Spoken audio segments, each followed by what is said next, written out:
بسم اللہ الرحمن الرحیم۔ السلام علیکم دوستوں، آپ کو ویلکم کرتا ہوں میں اپنے YouTube channel dairy and cattle with Fawad Hamdani میں۔ امید ہے کہ آپ لوگ خیریت سے ہوں گے۔ دوستوں، میں نے اس ویڈیو کے پہلے پارٹ کے اندر کچھ چیزیں آپ سے ڈسکس کی تھی کہ دودھ والا جانور کیسے اور کس طرح پرچیز کیا جائے اور کس جنگل سے پرچیز کیا جائے، اور کچھ معلومات میں نے آپ سے بہت زیادہ کین آبزرویشن کے حوالے سے بھی شیئر کی تھی۔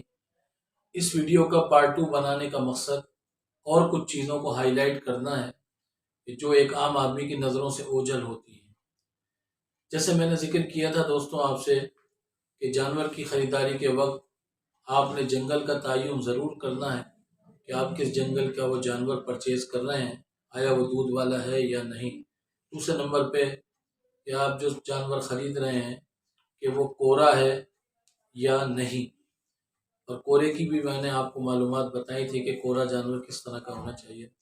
اب اسی حوالے سے میں ایک اور آپ سے اہم انفارمیشن شیئر کرنا چاہتا ہوں، اور وہ یہ ہے کہ جب آپ منڈی کے اندر جانور خریداری کے لیے جائیں تو آپ کی ترجیح کون سا جانور ہونا چاہیے۔ تو دوستوں، آپ کی ترجیح اس جانور کی طرف زیادہ ہونی چاہیے کہ جو جانور آپ کے سامنے بیایا ہو، یعنی جس نے آپ کے سامنے بچہ دیا ہو، یا اس جانور کی ترجیح ہونی چاہیے کہ جس جانور کے بیانے میں کچھ ٹائم کی دوری ہو، یعنی 1 دن 2 دن 3 دن یا 4 دن، یعنی اس کو بیانے میں کچھ وقت ہو۔ اس کے اندر ضروری امر یہ ہے اور ضروری بات یہ ہے کہ ترجیح کیوں ہونی چاہیے، تاکہ آپ کسی بھی قسم کے فراڈ یا اسکیم سے بچ سکیں۔ عموماً منڈیوں کے اندر جو معاملات اس وقت دیکھنے میں آ رہے ہیں مشاہدے کے اندر، وہ یہی ہے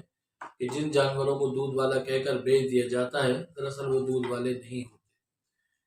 تو گابن جانور یا وہ جانور جو آپ کے سامنے بیایا ہو، اس کی خریداری آپ کی ترجیح ہونی چاہیے۔ دوسری چیز یہ ہے اس معاملے کے اندر کہ آپ نے اگر گابن جانور پرچیز کرنا ہے تو آپ نے کیا کیا چیزوں کو ملحوظ خاطر رکھنا ہے کہ جو اس جانور کے اندر ہونی چاہیے۔ سب سے پہلی چیز دوستوں، آپ نے یہ دیکھنا ہے کہ جانور کے اندر ظاہری طور پر کوئی نقص نہ ہو، یعنی کوئی اندھا لولا لنگڑا یا کانا نہ ہو۔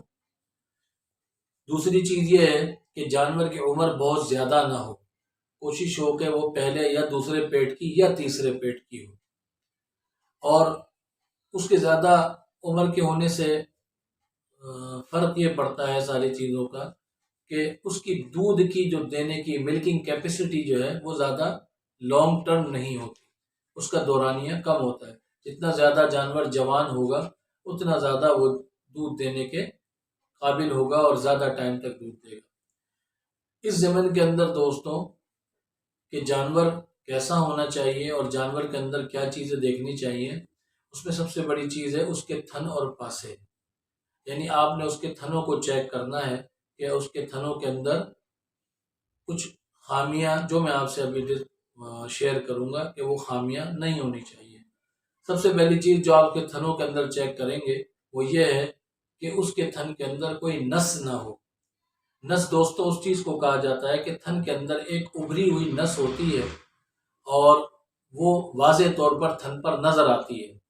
ایسا جانور کسی وقت بھی، یعنی ایسا تھن یا جو ہے کسی وقت بھی دودھ سے کم ہو سکتا ہے، یا وہ چیز نس بڑھ کر جو ہے اس تھن کو خراب کر سکتی ہے۔ دوسری چیز جو آپ نے چیک کرنی ہے تھن کے اندر وہ ہے ناڑ۔ دوستوں، جب آپ تھن کو ہاتھ میں لیں گے تو آپ کو ایک گٹھلی کا سا احساس ہوگا جانور کے تھن کے اوپری حصے پر، یعنی اس کے ہوانے کے اوپر۔ وہ چیز کہلاتی ہے دوستوں ناڑ۔ ناڑ والا تھن بھی ڈیفیکٹڈ ہوتا ہے اور یہ تھن بھی زیادہ لانگ ٹائم تک دودھ دینے کی پوزیشن پر نہیں ہوتا۔ تیسری چیز جو آپ نے اس میں چیک کرنی ہے وہ ہے اس کی منیا۔ منیا اس چیز کو کہا جاتا ہے دوستوں کہ جو بالکل تھن کے سرے پر ہوتی ہے، یعنی جہاں سے دودھ نکلتا ہے اس سرے کے اوپر ہونے والی جو نقص ہے وہ منیا کہلاتا ہے۔ اور تیسری چیز تھن کے اندر جو عمومی فالٹ آتا ہے وہ آتا ہے تھن کا شارٹ ہونا، یعنی اس تھن کے اوپر، تھن کے اندر جو ہے وہ پھوار کا پیدا ہو جانا، کہ جب آپ اس تھن کو دبائیں گے چوائی کے وقت تو اس سے دودھ پھیل کر نکلے گا، یہ تھن بھی نقص والا کہلاتا ہے۔ لیکن اس میں ایک چیز جو آپ کو بتانا چاہوں وہ یہ ہے کہ جو جانور پہلی مرتبہ بیایا ہو تو اس کے تھنوں کے اندر پھوار ہوتی ہے، اور وہ پھوار جو ہے کچھ وقت کے بعد جیسے جیسے اس جانور کی چوائی ہوتی جاتی ہے وہ پھوار ختم ہو جاتی ہے۔ لیکن ایسا تھن جو ہے دوستوں ڈیفیکٹڈ ہوتا ہے، اور وہ بھی زیادہ وقت تک چلنے کا متحمل نہیں ہوتا۔ لیکن جو جانور دوسرے یا تیسرے پیٹ کا ہو دوستوں، اس کے اندر یہ پھوار جو ہے یا یہ شارٹ ہونا، یہ ایک نقص کی علامت ہوتی ہے۔ اچھا، اگر آپ گائے پرچیز کر رہے ہیں، گائے کی خریداری کر رہے ہیں، تو یہ چیز آپ کے ذہن میں رہے کہ گائے کے اگلے تھن جو ہے دوستوں زیادہ دودھ والے ہوتے ہیں، اس کے پچھلے تھن کم دودھ والے ہوتے ہیں۔ اور اگر آپ اس کی جگہ بھینس پرچیز کر رہے ہیں، آپ یہ بات ذہن میں رکھیں، گائے کے پچھلے تھن زیادہ دودھ والے ہوتے ہیں اور اگلے تھن کم دودھ والے ہوتے ہیں، لہٰذا اس تھن کے اعتبار سے ہی اس کی قیمت کے اندر کچھ کٹوتی کی جائے گی اگر اس کے تھن کے اندر پھوار ہے، شارٹ ہے۔ اور نس، منیا یا ناڑ کا ہونا جو ہے وہ جو ہے کسی طور پر بھی ایکسیپٹیبل نہیں ہے اگر آپ واقعتاً کوئی صحت مند دودھ کا جانور پرچیز کر رہے ہیں۔ اچھا دوستوں، بات یہ ہے کہ اگر آپ گابن جانور پرچیز کرنا چاہتے ہیں تو آپ کو اس بات کا تعین کیسے ہوگا کہ اس جانور کے بیانے میں کتنا وقت ہے؟ تو اس کی کچھ علامات ہیں جو میں آپ کے سامنے عرض کر دیتا ہوں۔ سب سے پہلی بات یہ ہے کہ جو جانور اپنے پٹھے توڑ دے، اس جانور کے اندر ٹائم کا تعین کرنا بہت آسان ہوتا ہے، یعنی اس کے اندر کچھ وقت، تھوڑا وقت باقی ہوتا ہے، یعنی ہوتا ہے جانور بیانے میں زیادہ وقت نہیں لیتا۔ پٹھے کیا ہوتے ہیں دوستوں؟ پٹھے کہتے ہیں ریڑھ کی ہڈی کے پیچھے کا جو ایریا، اس ایریا کا ڈھلک جانا یا تھوڑا سا لٹک جانا، وہ اس بات کی علامت ہوتی ہے کہ یہ جانور اب بیانے کے لیے تیار ہے، اور بچے کا جو پریشر ہے وہ اس کی بچہ دانی سے باہر کی طرف، یعنی باہر کی طرف جو ہے ہونا شروع ہو گیا ہے، یہ اس بات کی علامت ہوتی ہے، یعنی پٹھے توڑ دینا کہ یہ جانور 2-3 روز میں بیا جائے گا۔ دوسری چیز اس معاملے کے اندر کہ اگر وہ جانور بیانے کی پوزیشن پر زیادہ وقت لینا ہوتا ہے تو آپ نے اس کو اسی چیز کے اندر دیکھنا ہے کہ اس جانور نے پٹھے توڑے ہیں یا نہیں توڑے۔ اگر نہیں توڑے تو اس کا مطلب یہی ہے کہ وہ جانور زیادہ وقت لے گا، تو آپ اس جانور کو چھوڑ دیجئے۔ بہتر تو یہ ہے کہ آپ اس جانور کو لیجئے کہ جس کے اندر بیانے میں تھوڑا سا وقت باقی ہو۔ اچھا دوستوں، ایک چیز اور اس کے اندر کہ جو جانور بیانے کے اندر جس کا وقت کم ہوگا، جو 2 یا 3 دن دے گا، جب آپ اس کے تھنوں کو چیک کریں گے تو اس کے تھنوں سے جو چیز نکلے گی، جو مادہ نکلے گا، اس کی شکل دودھ جیسی ہوگی۔ دوستوں، وہ دودھ نہیں ہوگا، اس کی شکل دودھ جیسی ہوگی۔ لیکن اگر وہ جانور کہ جس کے بیانے کے اندر کچھ وقت باقی ہے، یعنی زیادہ ٹائم باقی ہے، 15 دن، 20 دن یا مہینہ باقی ہے، اس کے تھنوں سے جو چیز نکلے گا وہ مادہ ایک چپچپا سا مادہ ہوگا، لیسدار مادہ ہوگا،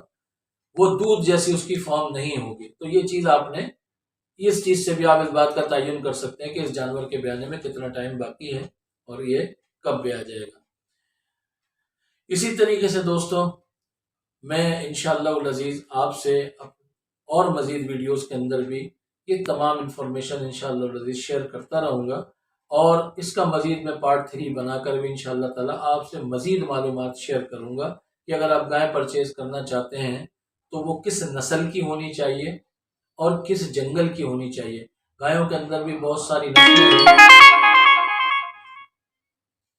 اور اسی طریقے سے اگر آپ بھینس پرچیز کرنا چاہتے ہیں تو بھینس کس نسل کی ہو اور کس جگہ کی ہو، وہ بھی میں انشاءاللہ العزیز آپ سے اپنے نیکسٹ ویڈیو میں شیئر کروں گا۔ امید ہے انشاءاللہ العزیز کہ آپ کو یہ میری ویڈیو پسند آئی ہوگی۔ اگر یہ ویڈیو آپ کو پسند آئی ہے تو کائنڈلی اس کو لائک، شیئر اینڈ سبسکرائب کر لیجئے، اور کسی حوالے سے اگر آپ کو کوئی معلومات درکار ہو تو آپ کمنٹ سیکشن کے اندر وہ لکھ کر مجھ سے پوچھ سکتے ہیں، میں انشاءاللہ العزیز آپ کو اس کی رپلائی دوں گا۔